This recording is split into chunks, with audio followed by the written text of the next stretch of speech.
this is the lineup Brandon Hyde will be managing in 2025, at least at the moment, okay? Tyler O'Neill acquired. So we can wave goodbye to Anthony Santander.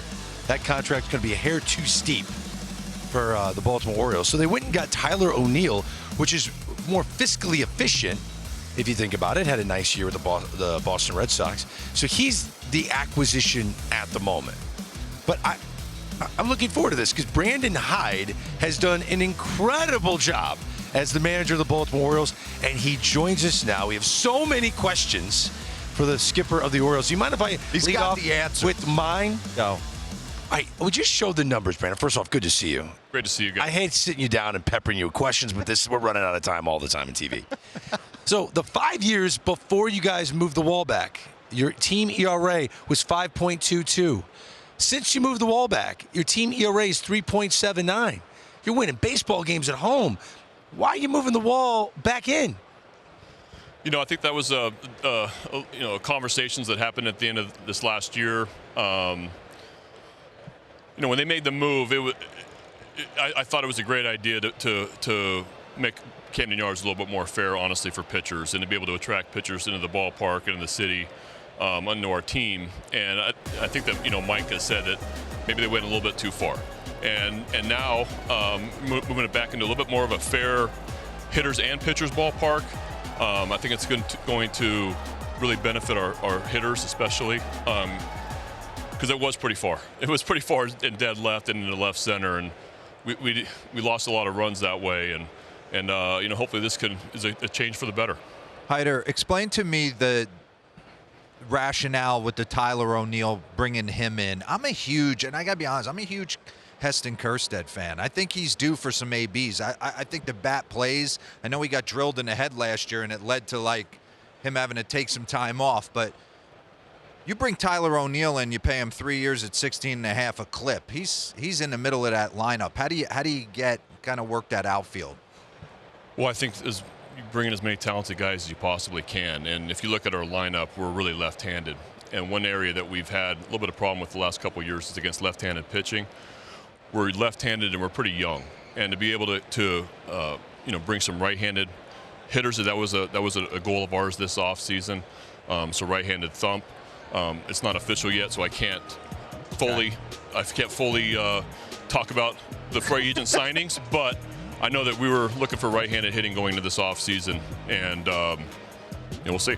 You've had 2 unbelievable years the last couple of years, and I think you've sort of changed the culture of this ball club, you and your staff. I know you've made some changes with your staff. I was just kind of curious. Santander was one of those guys who's sort of a leader for you, right? And you have Cedric Mullins, also sort of a leader. He's still with the club. Who takes over now? Who are the guys that are going to take over on the field in that leadership role that's going to sort of get you guys going and moving forward to the top? Yeah, I've been really fortunate. I mean, we've had some incredible veteran guys over the last few years. And one of the guys, honestly, we're bringing to our coaching staff at Robinson Chirinos that really helped shape our team, change the culture of our club a few years ago. I think our young guys are ready to step up, honestly. You know, Gunnar Henderson might be 22, but he's got 2 postseason experiences now. He's a leader in the making. Adley Rutschman, you know, it's time for him. He's ready for that responsibility. So I like the makeup of our young guys. I think Jordan Westberg in his mid-20s, love the way he goes about his business. I love him. Oh, he is a coach's dream in every single way. A lot of our guys are, but Westy, just the way he goes about his business, how he plays, how hard-nosed he is. He might not be a leader from the standpoint of, and he might be down the road of a speak up into a meeting, but when you walk in that clubhouse, I've told Westy this, guys are going to know when they walk in this clubhouse that just go watch Jordan Westberg the way he prepares. And he's already doing that at a young age. Describe the impact Corbin Burns made on your team and your rotation. Well, a true number one. I mean, a guy that it was a quality starter, better almost every time out. Beating good AL East lineups, being able to go into tough environments and hold a team to 1 run in 7 innings. I mean, those are the kind of outings that he gave for us on every 5 days. Took the ball every 5 days. Also posted, and was just amazing for us. Pitched extremely well in his 1 playoff game. Unfortunately, we didn't score any runs for him, but Burnsy was a true number 1 for us. and you get the big boy back at the back end of the bullpen. It's going to be a little different. I know Craig, he got hot for a little time there. You had to mix and match, but you get the big mountain back. Makes your life a whole lot easier. No doubt. I mean, and Felix is coming off Tommy John, so I think that we're kind of, he's throwing the ball really well this in the fall.